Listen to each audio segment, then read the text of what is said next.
I had intended a PowerPoint, and then it just didn't happen. So I have my little paper notes here, and it actually worked out well because what I wanted to say has kind of changed as I've talked to some of you, and I've listened to the things you guys have been hearing. But I was really glad that Beth said that today wasn't going to be a very academic day because I don't have a single statistic for you. I'm a pediatrician. I mean, the most we do is we do 10 for APGARs, and we will count up to 5 for your Tanner staging, but that's about the extent of the statistics that pediatricians do.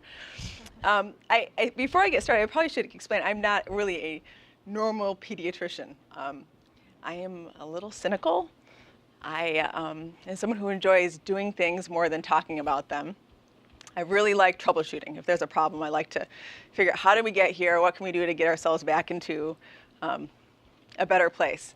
So I'm probably better suited to have been a surgeon than to have been a pediatrician. That million-dollar question for all the medical students, they always ask me, Dr. Edison, why did you choose to be a pediatrician?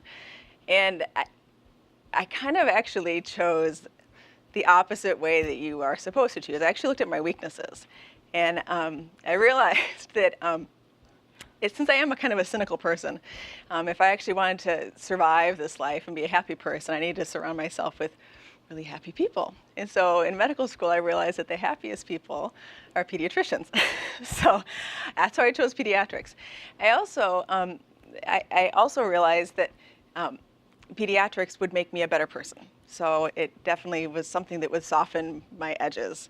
And it has. It's made me a more patient person. It's made me a kinder person.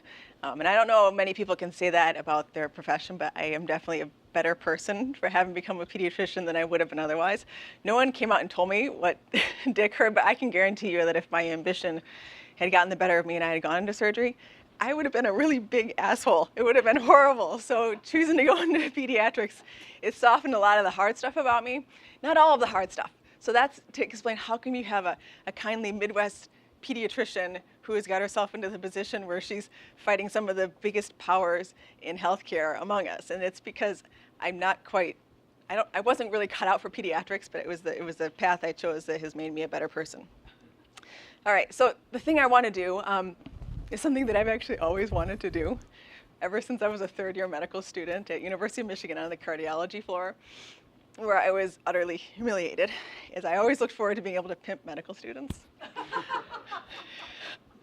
And I never got to do it because I went into pediatrics. And there was like a code against that. We're supposed to be nice. We can't pimp the medical students. So this is my opportunity here. And I'll give the pediatric disclaimer that there's no wrong answer, and I'm not trying to embarrass you or anything. But all right, so here we go. So I would like you guys to raise your hands if you know the name of the President of the United States.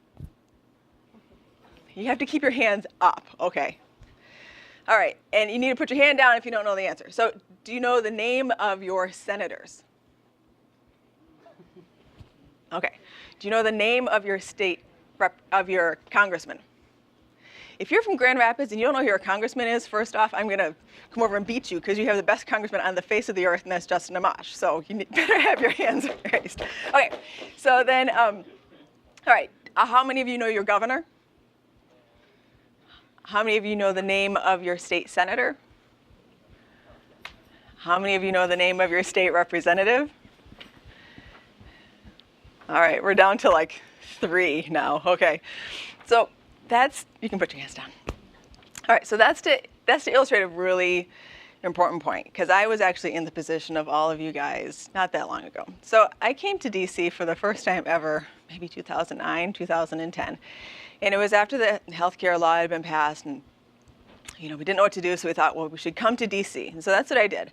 I got my first white coat ever to go lobbying. I'd never owned a white coat. Even in residency, they gave us 3 white coats, and I never even picked them up from the laundry. Just in pediatrics, you don't wear white coats.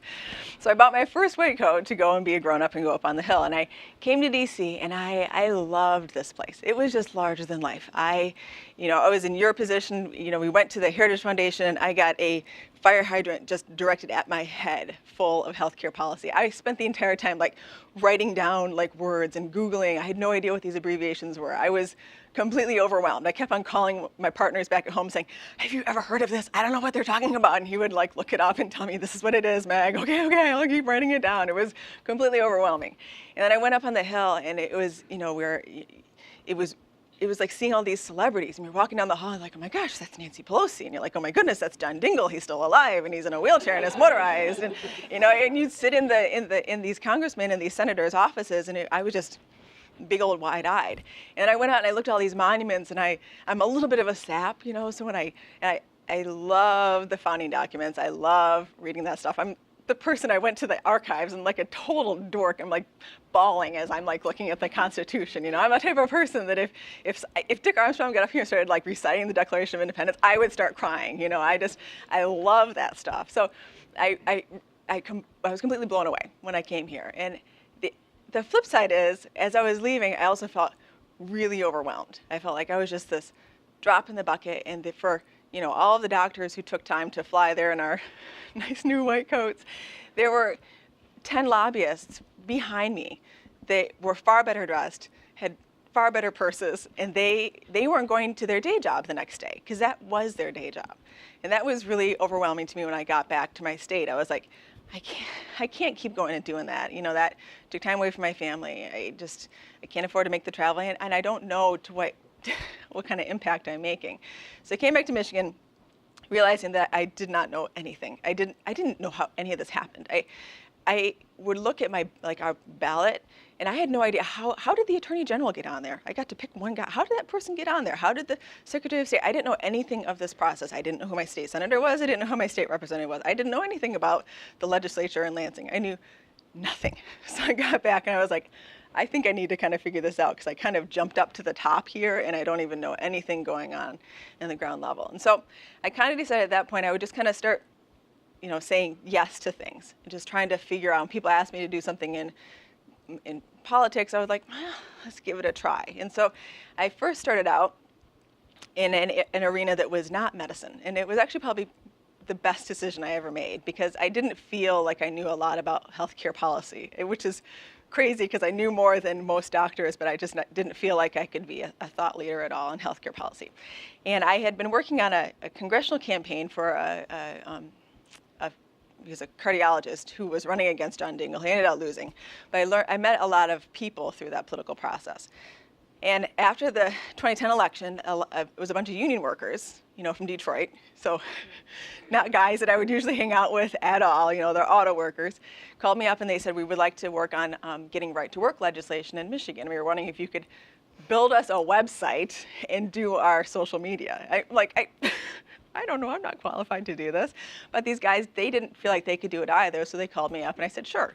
So right to work is the legislation that basically says that a union worker can choose or not choose to join a union. They don't have to be union workers to pay their dues to be in, have their job. So I kind of got in on the ground floor of watching legislation where it starts. I was in a meeting with just one senator and one state representative, a bunch of people with a concern, and they, it was a back room, of a restaurant where you're just discussing, their concerns. And I got to watch this process all the way from just a few people meeting to then, building a little broader coalition, to watching, the process of going in and talking to lawmakers, to it coming to, hearings. And because it was unions, it was, of course, kind of bloody and everything too, so I kind of got to watch how brutal this can be as well. And I got to watch it go all the way to the point of being signed into law. And that was really exciting for me to kind of see that process in an arena where I didn't have any skin in the game, yet I made an incredible amount of contacts who were really thankful that I got involved in something that really didn't impact me at all. So as I kind of got a little bit of confidence in that, I moved on to something else, and it seemed like something pretty simple. Our governor had just, in passing, his state of the state address, had said that he wanted physicians in Michigan to start reporting the body mass index of children into a state database. And he said that database was very secure, no one could access it. And I knew he was lying, because this is something that's accessible by daycare workers, by schools, anyone. And I'm like, why on earth are you guys tracking the BMI of children. That's totally creepy, right? And I'd also, in this process, kind of got involved as a Republican, so I become a delegate because people said you should probably see what this means. And I was like, okay, I'll get doing that. So here it was, my Republican governor deciding to do this terrible thing. So I said, well, this is going to go through unless someone says something about this. So I kind of took my first step on kind of getting involved in policy on my own. Called up my state representative, and I was like, I don't know how this happens. Is this a law? Do we have to go testify? And I, kind of played as dumb as I really was. And they carefully explained to me the whole process. And sure enough, it was one of these things. I wrote a little op-ed for one of these local state think tanks, the Mackinac Center. And it, sure enough, got the attention of the lawmakers, and it got completely shut down. And I was like, well, that's really interesting. Just little me, and all I did was write a little op-ed and made a few calls, and it shut down a major policy issue that the governor wanted to put into play. So then I started thinking, well, maybe we could do a little bit more here, So since I'd made all of these contacts when I did the right to work throughout the state, different grassroots workers, Michigan was dealing with an issue called Medicaid. It wasn't the expansion, it was the exchanges, where at that time the states were trying to decide, are we going to have state exchanges or federal exchanges? And the Michigan decided, we're going to set up our own state exchange. And I knew that was a terrible debacle to try to put our money into this. We shouldn't be setting up a state exchange, let the feds do it. So a lot of people that I knew, grassroots people, believed the same thing, but they didn't know, how do we discuss this? This is such a weird topic, we don't know how to discuss it. And so I just wrote out some, bullet points, called up some people in policy to, make sure I knew what I was talking about. And I just put out a little thing, because I had experienced what happens if people go and you actually walk into your lawmaker's office and you talk to them about something, that they will listen. So I said, well, how about this? Why don't we just have just a grassroots day, we'll just, this day, everyone just show up in Lansing and talk to our lawmakers about this. And it just seemed like a whim. And sure enough, I just put a little note out there. And next thing I knew, there were 200 people that showed up in Lansing, just, within like 2 days' notice, and started just walking into their, their lawmakers' offices to talk about Obamacare, and to be talking about a really kind of subject that the lawmakers didn't know about, and the people walking in had some serious policy that they had read and they knew. And these were people that, these were just like moms. These weren't doctors, moms and dads and small business owners. And that right there, again, it ended it. Michigan ended up not doing that, setting up one of those exchanges. So I was thinking, this is feeling really good. So the next thing up was Medicaid expansion. So we had I ended up by the seat of my pants. We had a little it was a meeting, where we brought in Ovik Roy, and we brought in some people to talk about Medicaid expansion, and really got people kind of fired up about that. And as I went in that time to talk to my lawmaker, I went and talked to him about, please don't expand Medicaid. And as I came out, there were the two lobbyists for my medical society. I was like, hey, Colin, how are you doing? And the other guy, hey, how are you doing? What are you here for? Oh, we're here to talk to the lawmaker to ask him to support Medicaid expansion. I was like, what? I just got out of there telling him not to do it. And you guys, you're the medical society, and you're telling him to expand it? And he's like, well, yeah, this is our policy. I was like, your policy? How did that happen, right? So I left, and sure enough, Michigan, despite the fact that we had Republican Senate and the House and a governor, they expanded Medicaid. And that, they did it in a very overnight vote where people didn't know what had happened. They actually did it on the night of the GOP had a presidential debate in Detroit, and they did it while all of the people were in that debate without cell phones. So it was a very sneaky little process. And for me, it was devastating. I was like, we'd done all this work, we brought in these speakers, they knew the right thing to do, and yet they chose to do the wrong thing. And it was people that I really trusted. It was a lot of these lawmakers who had worked with us on Right to Work. They had listened to the exchange, issue. They knew the issue, and yet they had chosen to vote the wrong way. And that was a big surprise to me. And so at that point, I realized, okay, my problem was I'm going in as one doctor, and they've got these two lobbyists who are representing 15,000 doctors. And in their mind, 15,000 doctors in the state of Michigan wanted them to expand Medicaid. So they did what the hospitals and the physicians were saying they wanted done. So that's where I realized, not only did I have to get involved in Republican politics, which is really, really painful, I had to do an even more painful thing. I had to get involved in the medical society. Have any of you been involved in organized medicine at all? okay. It's really complicated and really confusing. I, again, felt like I just jumped into an ocean of lingo that I had no clue what was going on. The reason I got involved in the medical society was because I saw the power and influence they had in my state. The other thing was I had actually been speaking, I had talked to some anesthesiologists in my town about Obamacare, and I had kind of bashed a little bit on the AMA. And afterwards, one of the anesthesiologists came up to me and said, you know what, Meg, the AMA is one thing. Your state medical society, for better or for worse, they are viewed as the voice of medicine in your state. And you need to get involved if you want to be able to have any sort of influence. So that's what I did. And I found something about our state medical societies. Most people don't have a clue what they do. I don't think probably any of you, if I asked you, have any idea what your state medical society is doing for you. They're just like this entity out there, and you might view them as a social club. In the states, they're actually the ones that are directing policy. And what's even more frightening is there are not many doctors involved in it. They are so pathetic.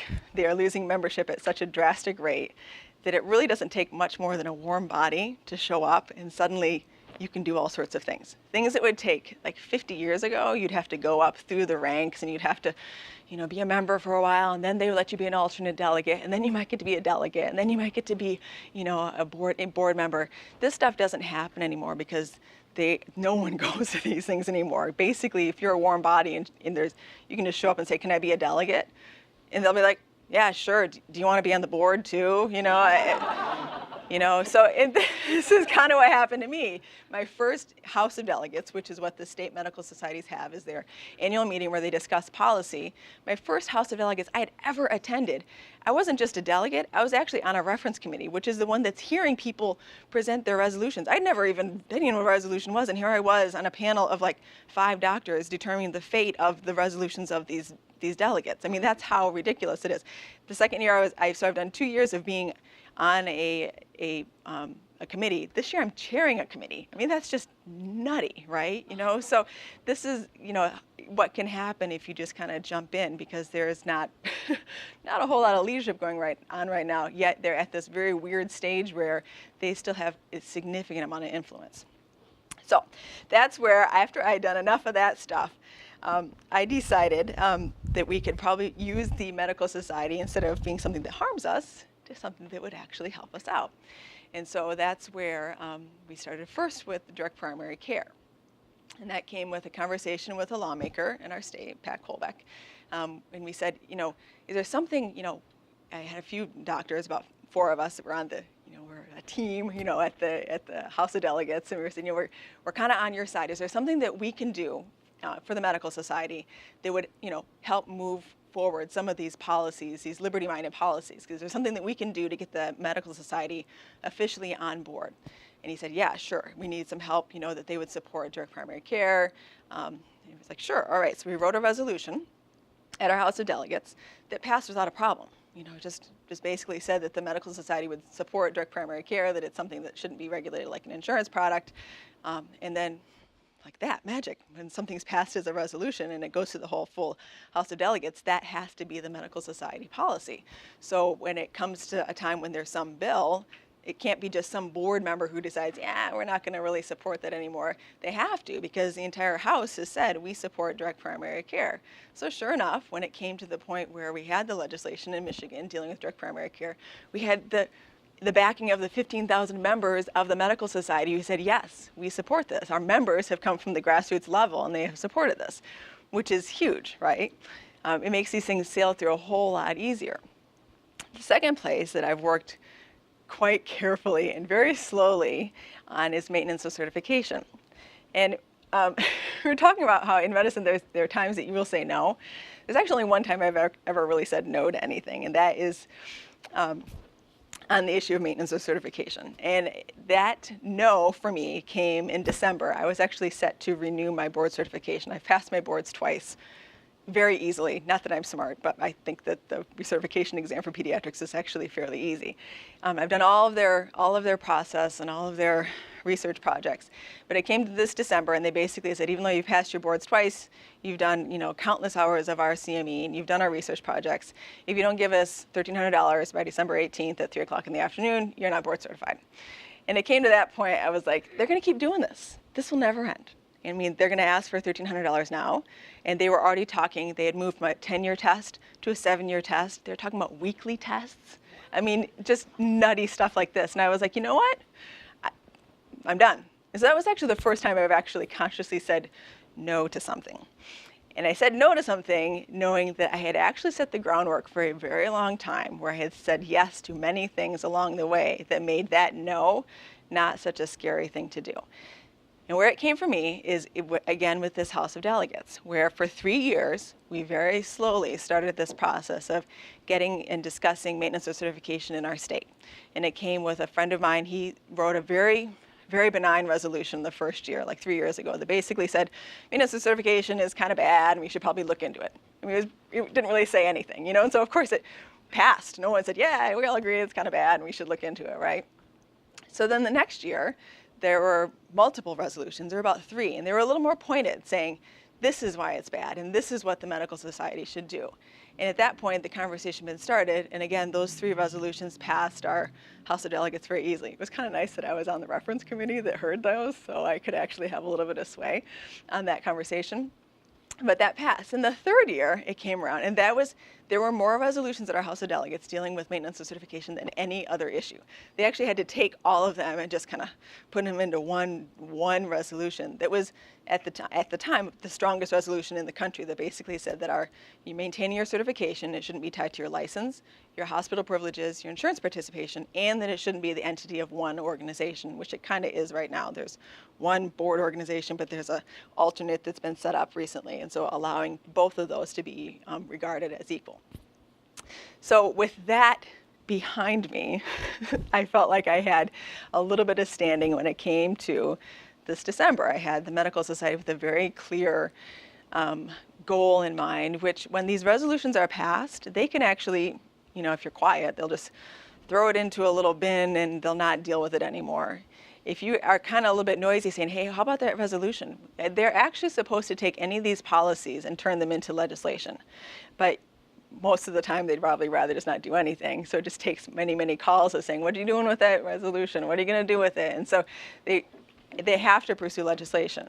And that's where I called up my state representative, and I had to have these, it takes like 10 conversations for them to even know what you're talking about. But these conversations over and over again, we were able to find a senator, and we were able to find some state representatives who would take these, turn these resolutions into legislation, and that legislation would move forward. The Medical Society, to their credit, I guess, they realized that winning issues, since medical societies seem to be losing a lot, winning an issue is actually really good for their membership as well. You know, if you win a few things, doctors don't feel like you're so useless. So for them, I think they also take on these issues because they want to succeed. But in Michigan, they've really taken this issue very seriously. And so they've actually started a campaign, which Nick talked about, called Right to Care. Now, this is really funny because it all goes back to that crazy thing I did, my first thing in politics, which was the right to work. And right to work legislation, where you're not forced to join or not join a union, is very similar to this right to care, which is that doctors shouldn't be forced to give money to these outside unaccountable corporations on condition of employment. So there are some very close ties to what I did way back, my first, jump into legislation that seemed to have no bearing on medicine, to what I'm doing right now.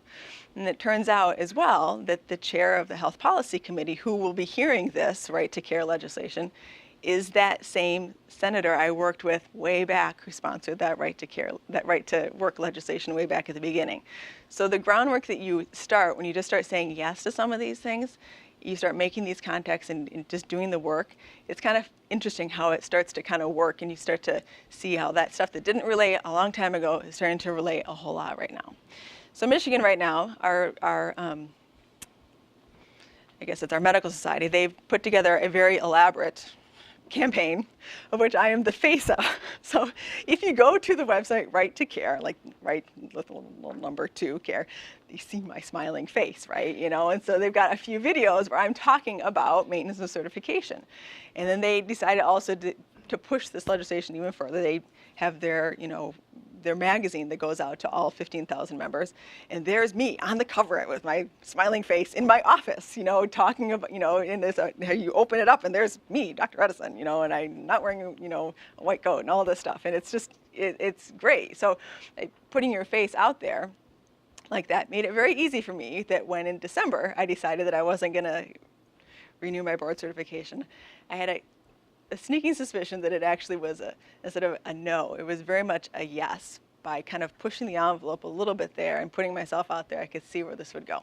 So we fast forward a little bit to where we are at this point, having just gotten involved. So Michigan right now is the first state to kind of introduce legislation dealing with this issue. I did something that didn't seem like a big deal about 6 weeks ago. I'd written a letter to the American Board of Pediatrics. And I initially wrote it in December, and it was a really angry letter. I was like, I should probably put this away and let it sit for a while, because this is where Beth has been like my mentor in speaking kindly. And I let this thing sit for a while. And I took it back out a month later after the holidays, and I looked at it again. I'm like, I can write this better. So I rewrote this letter to the American Board of Pediatrics. And I was going to mail it out to them. And I was like, you know what? I think I'm going to post this on the web. So I have a website that I started with some colleagues. It's rebel.md. And it only has like 100 subscribers at the time, not very many people. So I just put it on the website and I pushed send, and then I looked back. I was like, I hope I don't have any typos. And then I went to the office. And I got to the office, and one of my partners, he's one of the older doctors, he doesn't do technology very well. He looks at his phone and he's like, hey, my daughter in Ohio, who is not a doctor, isn't even remotely, she's a teacher, right? She just sent me this thing she saw on Facebook. It's a letter you wrote. I was like, a what? Oh my gosh. So then I go and I'm like, I need to look at the counter on this. So this thing I had posted, within 48 hours, had 70,000 views on a website that has 100 subscribers. And I was like, okay, I hope I didn't have any typos on that one, right? And I opened my inbox, and it's just flooded with physician after physician sending me letters thanking me for just writing this letter and making it open. And it was one of these things where I don't know why this took off. I don't know why. I'm on Facebook, and you know how you can see when people that aren't your friends comment on something, And so I'm seeing like my patients commenting on this letter I'd written, right? I'm going, oh my gosh, what are they going to think? And it was really encouraging. And I think that the reason something like that takes off when somebody who's just a kindly pediatrician says it is that we're viewed as the nice people, And so when we come out and say something, it has to be a big deal. And the feedback I got from my patients, and you're reading the comments that they make, is that their comment was, I thought, well, gosh, they're going to think I'm a big old complainer or something like that. And their comment was that a doctor like that who fights that hard is the type of doctor that will fight for us when we need her to. And that was really encouraging to me to know that, standing up and speaking on some of these issues, that's a little, makes your heart skip a few beats, is your patients actually appreciate that too. They see that sort of dedication is something that is throughout everything that you do. So, so that letter, I think it probably would have made me been a little scary to me if I didn't know that 2 days later in the mail, my bright shining face would show up on the cover of MSMS magazine, and that the American Board of Pediatrics, if they wanted to hassle me a whole lot, I'm not like a little nobody, I'm somebody that, my medical society knows me and they're standing behind me. I'm the face of their campaign. My lawmakers know me. My partners, which, again, going back to choosing, your career based on people you want to be surrounded by, my partners are amazing. They laugh. They're like, we're not out there with you. We're kind of behind the tree cheering, go Meg, but we're there. If something happens, we'll be there for you. But they're super supportive of that. And so it's kind of fun, on this end to see, when you kind of jump into these really overwhelming systems, you can see some success come your way. So my legislation hopefully will go to a hearing. It was supposed to go to a hearing in 2 weeks, and they canceled that. So it's going to go to a hearing in May, and we'll see what comes of that. If Michigan becomes the first state to do this, it's kind of fun to see it kind of translate into other states and see how that goes. But that's the process. So I guess my encouragement, is for you guys is to start getting a little bit involved in this. I think the things that you guys can do that are really simple is you just kind of stepping in a little bit and figuring out how does this process work? Because you can't get involved in it if you don't have a clue how it works. And your first steps are figuring out who your state representatives and senators are. You just look it up. And most of them, they have a little website. You go to their website and it says, sign up for, email updates. And you're like, all right, I'll sign up for an email update. And they'll send it to you and they'll say when they're having town halls or when they're having coffee, things. And you can just show up and you can just introduce yourself and say, hey, I'm a medical student. I'm kind of interested in healthcare policy. I kind of, I'm just going to follow these things and maybe call your office if I have, concerns or comments. And it just kind of goes a long way to start with that. In Michigan, we have something called Michigan Votes, but there's something called, I think it's Vote Spotter or something like that. Let me clarify that. Yeah, it's called Vote Spotter, where you can actually, not all states have this, but if you go to votespotter.com, you can sign up for their email updates of not just, it doesn't do you any good if they get an update when how a bill was voted on. It actually will give you updates when bills get introduced. So for me, I get updated whenever in Michigan somebody introduces a bill having to do with health care, I get a notification of it. And when it's introduced, it just means it's out there. It hasn't even gone to a hearing. But for me, I can look at it and read it and go, oh, this is a terrible idea. And I can put it, on my agenda that if it decides to come to a hearing, I'll truck over to Lansing and I'll, say something about it. If it's a good one, I can, get it on my, saying I need to get my colleagues to kind of be calling and working to get this, make sure this actually gets passed. So those are some super easy things you can do. And if you just start kind of seeing how the process works a little bit, you'll be amazed. You just kind of jump in a little bit. Their medical societies, Michigan is a little unique. There's a very large medical student presence in our medical society. That's not really the case for a lot of states. However, I've actually called almost all 50 states to talk with them about how they allow medical students to become involved as delegates. And most allow maybe 1 or 2 students to go to the House of Delegates as a voting delegate. I found that most medical societies were quite amenable to a medical student getting involved at the county level and going with the county as a delegate, as opposed to, kind of caucusing with your local county medical society.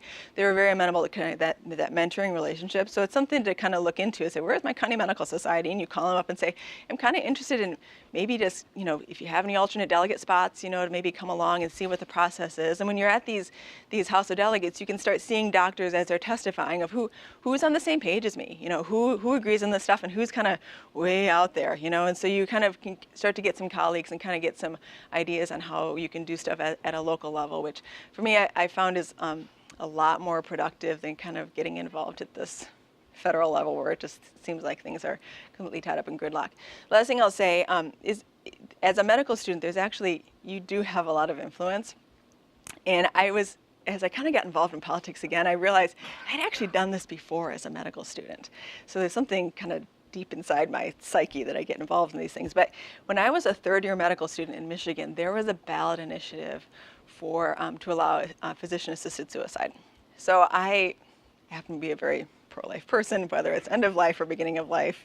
If you're disabled, I think everyone has a right to life. So that, for me, that was not a really good idea that physicians would be put in the position of being both, givers of life and the ones that can take it away. And it also happened to be the position of the medical society and the physicians I was working with as well. There was no one really talking about this as a physician. And so I remember I called up some physicians who were working in policy at that time on end-of-life issues. And I said, I don't know what to say. I feel like I could go out and talk about this issue, but I don't know much about this, proposal. Do you have any information? Sure enough, next day I got a PowerPoint delivered to my, my house in Ann Arbor, and I got called by community groups. I probably gave like 10 talks as a medical student, like a third-year medical student, to different community groups about end-of-life issues, and they. In retrospect, I'm like, what was I doing? That was totally crazy. But these community groups, they wanted to hear about healthcare, even if it was just a third-year medical student, And there is something about being in this where you are seeing things, even though you don't feel like you have a whole lot of clout, you do, in the eyes of just people in the community. So you can definitely get involved even at this point. All right, that's my end.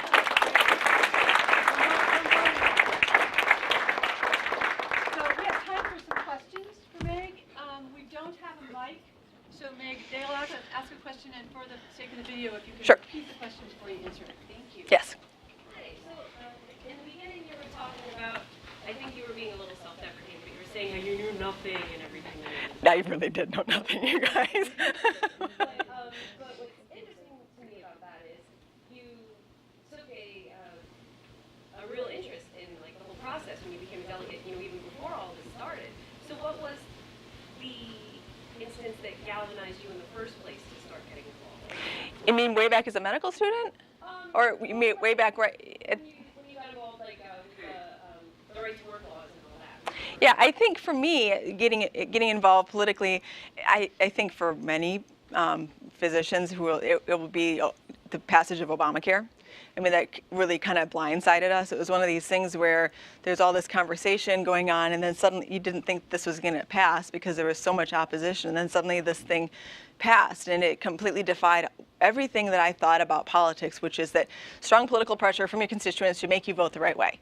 And there was strong political pressure. These people knew they were going to lose their jobs, and they still voted the wrong way. And that completely upended my understanding of how the political system I thought it was supposed to work. And so that's where I came back from. I kind of was realizing I need to actually be paying attention to this a little bit more, because I don't understand the incentives, because I thought that just, because I voted for you and I told you what I thought, that you would do the right thing, and that wasn't the case. And so that's where it really kind of told me I need to actually pay attention a little bit more and understand this process a little bit more.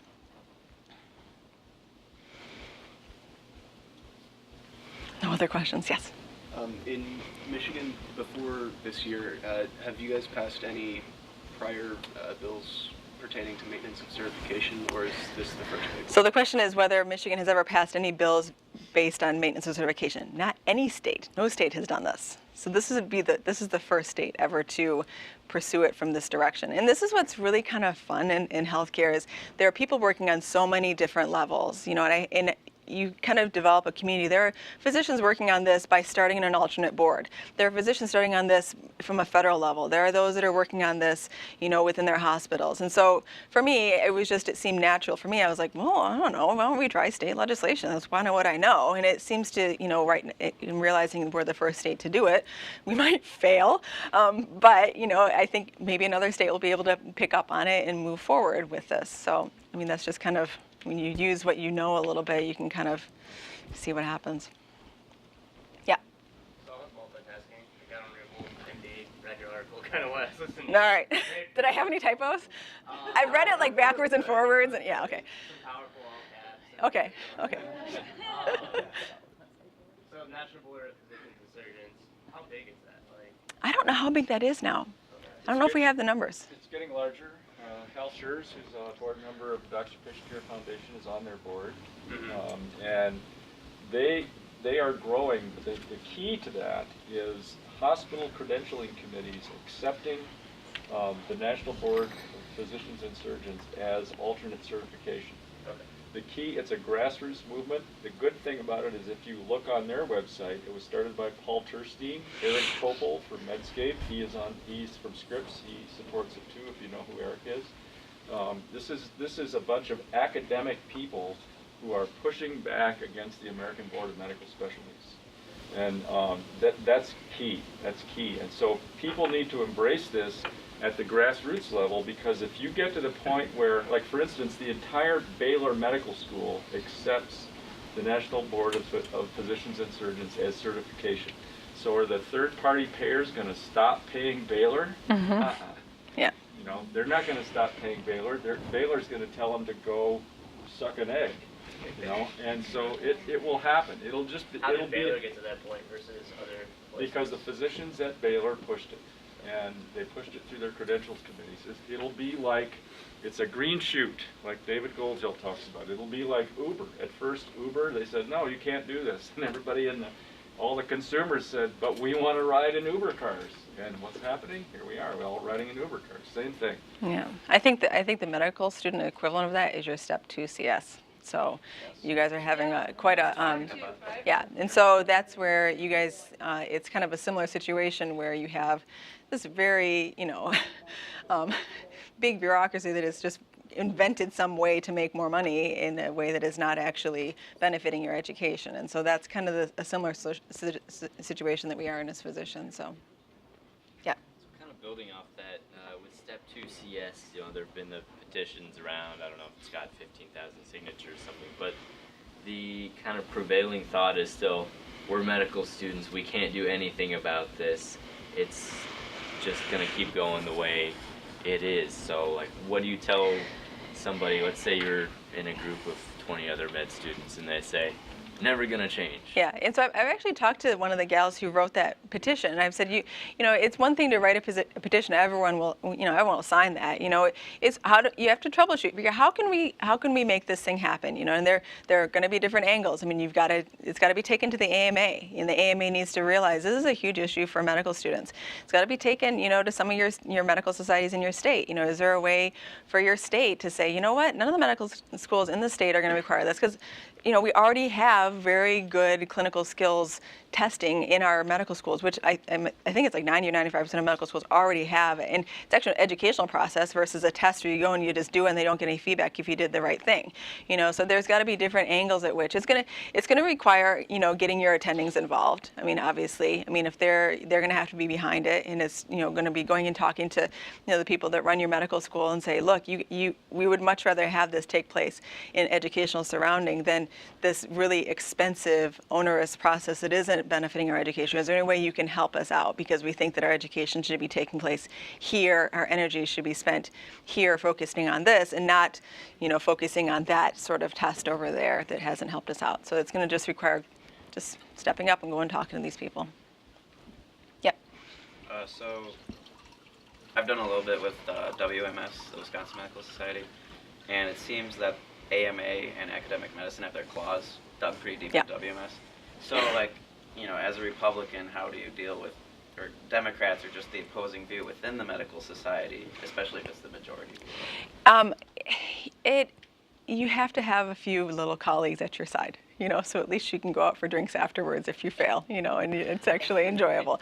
So you have to have a good sense of humor when you go there, because I've gone there many times, and there'll be some resolutions where I'm just like, I can't believe that thing just passed. That was insane. Actually, we had a resolution to make Michigan a single-payer state, and I hate to say it, but 100% of the medical students there voted to make Michigan a single-payer state, and I'm like, oh my gosh, what is going on here? So there's some that just happen, you're like, oh my gosh, you know, it's very, very upsetting to see these things happen.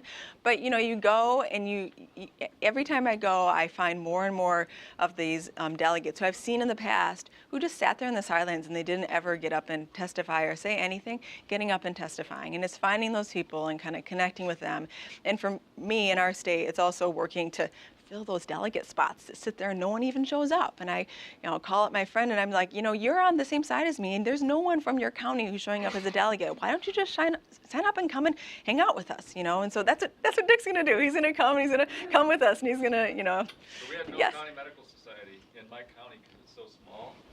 I got the paperwork and I appointed myself a delegate to the House of Delegates of the Michigan State Medical Society. Now I am. He gets to come, you know, and then he gets to, you know, see the craziness firsthand. But it's just kind of pulling people in slowly, you know, because you really, again, you can let this kind of go, or you can use this structure out there to kind of be a benefit for physicians and patients in your state. Thank you.